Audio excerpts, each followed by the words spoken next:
हिंदी में यूपीएससी की तैयारी से संबंधित प्रोग्राम्स को देखने के लिए सब्सक्राइब करें स्टडी IQ-IAS हिंदी।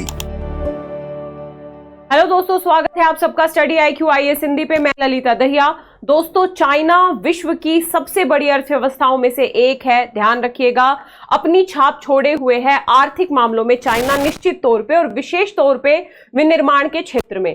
अब यदि हम बात करें कि क्या भारत चाइना की बराबरी कर सकता है, इस विषय पे एक इंटरव्यू के दौरान इन्फोसिस के संस्थापक नारायण मूर्ति ने कुछ मंत्र बताए हैं जिसमें भारत न केवल चाइना की बराबरी कर सकता है बल्कि कुछ मामलों में चाइना से आगे भी जा सकता है। ध्यान रखिएगा, इस इंटरव्यू के दौरान, इस वार्ता के दौरान स्पष्ट तौर पे मूर्ति जी ने यह कहा कि पश्चिम में मौजूदा आर्थिक मंदी और चीन के बढ़ते तकनीकी प्रभुत्व के बावजूद भारत में वो क्षमता है कि भारत चाइना के साथ प्रतिस्पर्धा कर सके। लेकिन भारत को कुछ विशेष बातों का ध्यान रखना पड़ेगा, जिसमें पहला मंत्र इन्होंने ये बताया कि भारत को अपने उद्यमियों के लिए अनुकूल कारोबारी माहौल बनाने को प्राथमिकता देना पड़ेगा। यानी कारोबारी जो माहौल है वो अनुकूल हो, सरल हो, ध्यान रखिएगा। दूसरा मुद्दा इन्होंने ये कहा कि अपने नागरिकों की खर्च करने योग्य जो आय है उसको बढ़ाने पे ध्यान केंद्रित करना पड़ेगा, क्योंकि जब नागरिकों की आय बढ़ेगी तभी वो खर्च करेंगे, और जब इकोनॉमी में पैसे का सर्कुलेशन होगा यानी खर्च लोगों का बढ़ेगा तो नए नए उद्योग बढ़ेंगे, नई नई संभावनाएं बढ़ेंगी इकोनॉमी में, नए नए रोजगार बढ़ेंगे। तो ये दो मेन मुद्दे इन्होंने डिस्कस किए हैं, ध्यान रखिएगा। यानी आय बढ़ानी पड़ेगी, सरल करना पड़ेगा, अनुकूल कारोबारी माहौल बनाना पड़ेगा।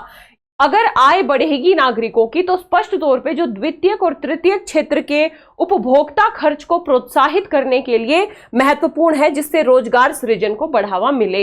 यानी नौकरियां भी इसी से सृजित होंगी, ध्यान रखिएगा। और इस माध्यम से हम चाइना की इकोनॉमी के समकक्ष पहुंच सकते हैं, यह है नारायण मूर्ति जी का कहना। लेकिन यदि हम वास्तविकता की बात करें, यदि हम आंकड़ों की बात करें, तो ध्यान रखिएगा, भारत की जो इकोनॉमी 2022-23 के आसपास देखने को मिली, वो आर्थिक व्यवस्थाएं चाइना की वो आर्थिक व्यवस्था के उद्देश्य चाइना ने 2007 में ही पूरे कर लिए थे।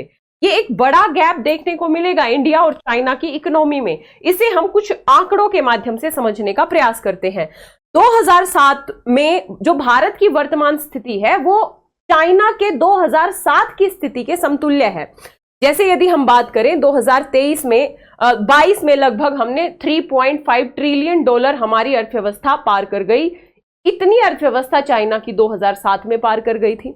यदि हम प्रति व्यक्ति आय की बात करें तो 2007 में चाइना में प्रति व्यक्ति आय 2694 अमेरिकी डॉलर थी, और यदि हम IMF के हालिया आंकड़ों की बात करें तो 2023 में हमारी जो प्रति व्यक्ति आय है लगभग 2600 के आसपास है। यानी हम जिस स्थिति में आज हैं उस स्थिति में कई मायनों में चाइना 2007 में ही हो गया था।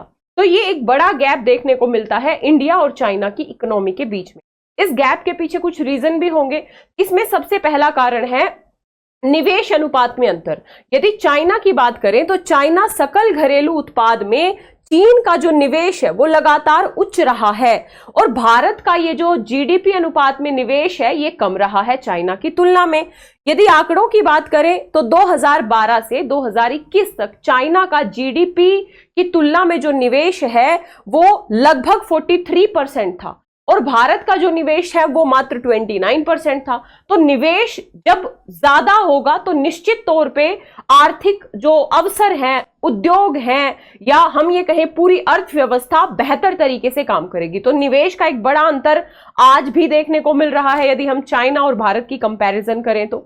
दूसरा मुद्दा है भारत में ट्विन बैलेंस शीट की समस्या। भारत में चालू खाता घाटा और राजकोषीय घाटा, विशेष तौर पे चालू खाता घाटा बिगड़ने से क्या होता है, महंगा आयात होता है, मूल्य जो रुपए का मूल्य है वो कमजोर होता है, जिससे बाहरी असंतुलन और ज्यादा बढ़ सकता है। तो भारत के समक्ष ये चुनौतियां हैं, जबकि चाइना के समक्ष ये चुनौतियां हमें कंपैरेटिव कम नजर आती हैं। तीसरा बड़ा अंतर है निर्यात और आयात की संरचना में असमानता। भारत की यदि डेटा के अकॉर्डिंग यदि हम बात करें तो 2022-23 में भारत का जो निर्यात था वो लगभग 770 बिलियन अमेरिकी डॉलर था, और भारत का आयात लगभग 890 बिलियन अमेरिकी डॉलर था। यानी भारत का निर्यात की तुलना में आयात ज्यादा है। अब यदि 2007 की चाइना की इकोनॉमी की बात करें, ये हमारा है 2022-23 का आंकड़ा, और चाइना में 2007 में चीन की अर्थव्यवस्था हमारे समान आकार की थी। चीन का निर्यात पहले ही 1.2 ट्रिलियन अमेरिकी डॉलर से अधिक हो गया था, ध्यान रखिएगा, जो मुख्य रूप से सेवाओं के बजाय वस्तुओं के निर्यात से प्रेरित था। यानी एक बहुत बड़ा गैप हमें दोनों की इकोनॉमीज में देखने को मिल रहा है। हम आगे कदमों की बात करेंगे कि क्या कदम उठा सकते हैं कि हम अपनी अर्थव्यवस्था को और ज्यादा बेहतर दिशा में लेके जा सके, लेकिन जो वास्तविकता है वो हमें आंकड़ों के माध्यम से सही तरीके से दिख रही है। ध्यान रखिएगा। अगला मुद्दा है टैरिफ दरों में अंतर। चाइना की टैरिफ दरें भारत की टैरिफ दरों की तुलना में कम है, और जब टैरिफ कम होगा तो वैश्विक व्यापार में जो चीन का एकीकरण है वो सुविधाजनक बनेगा और विदेशी निवेश भी आकर्षित होगा। जबकि भारत की टैरिफ दरें चाइना की तुलना में ज्यादा है, जिससे हमारे निवेश पे फर्क पड़ता है, वैश्विक आपूर्ति श्रृंखला में पूरी तरह से एकीकृत होने की जो हमारी क्षमता है उसमें बाधा आती है। यानी टैरिफ दरों में जो बड़ा अंतर है ये भी एक बड़ा गैप क्रिएट करता है दोनों देशों की इकोनॉमीज के बीच में। अगला मुद्दा है श्रम बल भागीदारी। यदि हम वर्तमान डेटा की बात करें तो चाइना में लगभग जो श्रम बल भागीदारी है 2022 में वो लगभग 50, भारत की जो श्रम बल भागीदारी है 2022 में वो लगभग 50% होने का अनुपात है, और चाइना की श्रम बल भागीदारी लगभग 67% है। यानी एक यहां 67% श्रम बल भागीदारी, यहां 50%। तो ये बड़ा अंतर श्रम बल भागीदारी के आधार पे भी दोनों देशों में दिख रहा है। रोजगार सृजन की कमी, भारत में रोजगार की बड़ी कमी है। विशेष तौर पे जो इंडिया और चाइना की इकोनॉमीज के बीच में गैप है वो है विनिर्माण क्षेत्र। हमने विनिर्माण क्षेत्र पे उतना फोकस नहीं किया जितनी हमारे देश के समक्ष क्षमता थी, जबकि चाइना विनिर्माण क्षेत्र पे विशेष तौर पे फोकस किया, और विनिर्माण क्षेत्र से बड़े स्तर पे रोजगार सृजन हुआ है चाइना में। जबकि रोजगार की कमी भारत में बड़े स्तर पे देखने को मिल रही है। जब लोगों के पास रोजगार नहीं होगा, पैसा नहीं होगा, खर्च नहीं होगा, उद्योग और अर्थव्यवस्था का विकास कैसे हो जाएगा? तो एक बड़ा मुद्दा यह भी है कि भारत में रोजगार सृजन की बड़े स्तर पे कमी देखने को मिल रही है, और सीमित रोजगार के अवसर भारत की आर्थिक विकास क्षमता को बाधित करते हैं। अगला बड़ा गैप है महिलाओं की भागीदारी। यदि हम डेटा की बात करें दोस्तों तो ध्यान रखिएगा, चाइना में 2007 में महिला श्रम बल भागीदारी था 66% थी, 2022 में ये 61% हो गई। यानी आज भी हमें चाइना में महिला श्रम भागीदारिता लगभग 61% के आसपास दिख रही है। लेकिन यदि भारत की बात करें तो भारत में ये लगभग 24% है। यानी महिलाओं की कुशलता, महिलाओं की शिक्षा, महिलाओं की श्रम बल भागीदारी पे भारत में चाइना की तुलना में बहुत कम फोकस है। ध्यान रखिएगा, एक रिपोर्ट में कहा भी गया है कि यदि महिलाओं को पुरुषों के समक्ष अधिकार मिले, महिलाओं को पुरुषों के समक्ष श्रम बल भागीदारी मिले, तो निश्चित तौर पे जीडीपी बड़े स्तर पे बढ़ सकती है। क्योंकि 50% की आबादी को तो घरों तक सीमित रख दिया है ना। इसमें डेटा थोड़ा बहुत इधर उधर हो सकता है, लेकिन मोटे मोटे तौर पे यही सिचुएशन है आज दोनों देशों में। तो ये श्रम बल भागीदारी भी एक बड़ा, महिलाओं की जो भागीदारी है एक बड़ा गैप क्रिएट करती है दोनों देशों की इकोनॉमीज में। यानी व्यवहारिकता में हम चाइना से आर्थिक आधार पे बहुत पीछे हैं। हमें चाइना के समकक्ष आने के लिए कड़ी मेहनत करनी पड़ेगी और अलग अलग दिशाओं में प्रयास करने पड़ेंगे, तब जाके हम अपने आर्थिक सुधारों की श्रृंखला को सकारात्मक दिशा की तरफ अग्रसर कर सकते हैं। तो क्या क्या करना पड़ेगा भाई? तो सबसे पहले तो हमें निवेश बढ़ाना पड़ेगा, जैसा कि नारायण मूर्ति जी ने भी कहा है कि निवेश बढ़ाओ, अनुकूल कारोबारी माहौल बनाओ, नियामक प्रक्रियाओं को सरल बनाओ, उद्योगों के लिए प्रोत्साहन प्रदान करो, ताकि जिससे घरेलू और विदेशी निवेश दोनों प्रोत्साहित होंगे। कहीं ना कहीं निवेश बढ़ेगा तब जाके इकोनॉमी आगे बढ़ेगी। ध्यान रखिएगा, तो निवेश बढ़ाना है और निवेश बढ़ाने के क्रम में हमें ये काम करने पड़ेंगे। निर्यात को बढ़ावा देने पे फोकस करना पड़ेगा। ध्यान रखिएगा, बुनियादी ढांचे और रसद में सुधार करना, निर्यातकों को सहायता प्रदान करना, और विशेष तौर पे निर्यातकों की जो निर्यात की जो सामग्री है उस पे भी फोकस करने की जरूरत है। हम कच्चे माल का निर्यात ना करके विनिर्माण क्षेत्र को प्रोत्साहित करके उसका निर्यात जब करेंगे तो तुलनात्मक तौर पे लाभ की स्थिति में हम होंगे। ध्यान रखिएगा। तीसरा कदम क्या उठा सकते हैं? महिला श्रम बल भागीदारी बढ़ाएं, महिलाओं को शिक्षित करें, कौशल विकास करें, है ना। उनमें जो है हम क्षमता बढ़ाएं। इसके माध्यम से कार्यबल में जब महिलाओं की भागीदारी बढ़ेगी तो निश्चित तौर पे काम करने वालों की संख्या बढ़ेगी, तो आर्थिक व्यवस्था वृद्धि की तरफ अग्रसर होगी।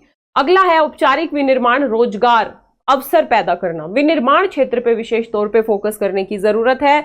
नीतियों के माध्यम से प्राप्त किया जा सकता है हमें विनिर्माण क्षेत्र की वृद्धि और उत्पादकता को, मतलब ऐसी नीतियों को हमें कायम करना पड़ेगा जो विनिर्माण की जो नीतियां हैं उनको प्रोत्साहित करती हो, उन्नत तकनीकों को अपनाती हो, कौशल विकास कार्यक्रम चलाती हो। विशेष तौर पे हम कह सकते हैं विनिर्माण क्षेत्र पर फोकस करना पड़ेगा।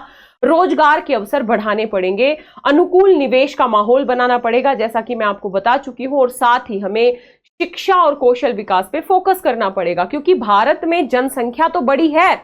आज हम चाइना से भी आगे निकल चुके हैं जनसंख्या के मामले में, लेकिन जनसांख्यिकी लाभांश नहीं है। तो जनसंख्या को जनसांख्यिकी लाभांश में तब्दील करने के लिए हमें एजुकेशन, हमें कौशल विकास, गुणात्मक शिक्षा, इन सब पे विशेष फोकस करना पड़ेगा। और ये फोकस केवल नीतियों के स्तर पे ही नहीं होना चाहिए, बल्कि व्यवहारिक तौर पे भी ये फोकस होगा, तभी हम अर्थव्यवस्था को आगे बढ़ा पाएंगे। और सबसे इंपॉर्टेंट बात है, बुनियादी ढांचे को मजबूत करना पड़ेगा जिससे व्यापार और वाणिज्य सुविधाजनक बने। डिजिटल कनेक्टिविटी सहित बुनियादी ढांचे पर हमें फोकस करना पड़ेगा, प्राथमिकता देनी पड़ेगी, तब जाके हम अपनी अर्थव्यवस्था को आगे लेके जा सकते हैं।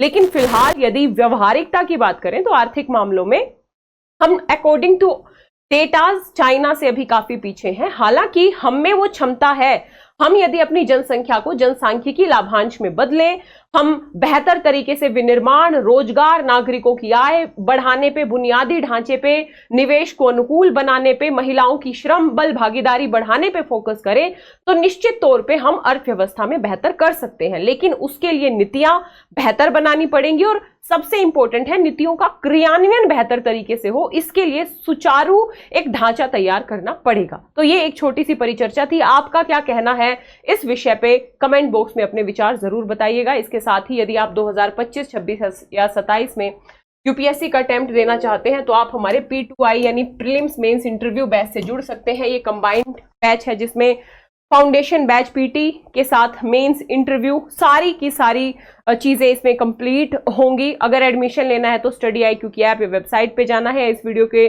डिस्क्रिप्शन बॉक्स में लिंक दिया होगा, उस लिंक पे जाके कोड यूज करना है LD लाइव कोड के साथ ये बैच आपको मात्र 27,999 में मिल जाएगा। ध्यान रखिएगा कोड। इसके साथ ही आप मुझे मेरे Telegram channel Lalita Dahiya academy, मेरे इंस्टाग्राम और मेरे फेसबुक पेज पे भी आप मुझे फॉलो कर सकते हैं। आशा करती हूँ परिचर्चा अच्छी लगी होगी, अपने विचार जरूर बताइएगा।